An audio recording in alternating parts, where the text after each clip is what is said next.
everyone and welcome back to my channel. The American and Norwegian, each multiple gold medal threats, got serious during the pandemic as Kilde helped Shiffrin rediscover her love for skiing after her father died.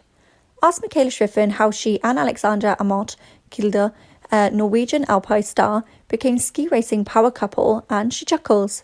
It's a very modern story, Shiffrin, the two-timing American Olympic gold medalist, said with a grin, Millennium style. Facebook friends for several years, private messages, text, Instagram, finally a first date in person was arranged. The last winter, coronavirus outbreaks were proliferating on the World Cup ski racing circuit. I was so paranoid, I made him get a negative COVID test, Shiffrin said, laughing as she sat in her Colorado home late last year. Romantic, huh? They met for a walk but remained 6 feet apart with masks on. I thought, this is a really awful way to start anything, Shiffrin added. But he was good with it. He was super chill and, we had a good time. Months earlier, Kilde, who is a multi-gold medal contender at this month's Beijing Olympics, had reached out remotely in a more affecting way.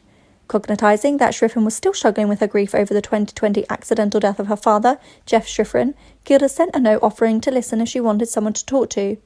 I said, "You're going to regret saying that," Shiffrin said, but it spurred a conversation that hasn't ended, and at some point I said, "You're my boyfriend. We may have barely met, but you're my boyfriend." And he was like, "Yeah, I am." When the race season ended last spring, Kilde accompanied Shiffrin family, Mikaela's mother, Eileen, who is also her daughter's coach, her older brother, Taylor, and his future wife, Christy, on a beach vacation to Maui. The couple went public with their relationship in early summer, following by a social media post at the pair cycling across the Brooklyn Bridge while in New York for the ESYPS.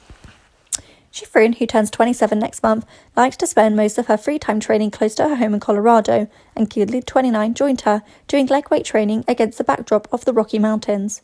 "The guy can squat a house, it's hard to keep up," said Shiffrin, who got revenge with an unicycle challenge in a neighborhood cul-de-sac. Shiffrin has been balance training on the unicycle since she was a child. "We make each other better and learn from each other as skiers," Kilde said in December after winning 2 World Cup races in Beaver Creek Colo. "Most importantly, what matters is that I enjoy spending time with her. As I've said many times, basically, it's just a bonus that she's a skier." Those closer to Shiffrin consider her relationship with Kilde a turning point in the recovery from her father's death. "Mikaela had gotten to a point where she had just shut it all down," Eileen Shiffrin said. "After Aleks, I felt Mikaela had something to wake up for. She had optimism, she laughed again. It was wonderful to see. She looked forward to what was coming next, and that included her skiing." When Shiffrin returned to on-snow practices, teammates and coaches on the United States ski team each saw the same thing, a light that had returned to her eyes. Thanks for listening. For more celebrity news, please like, comment and subscribe.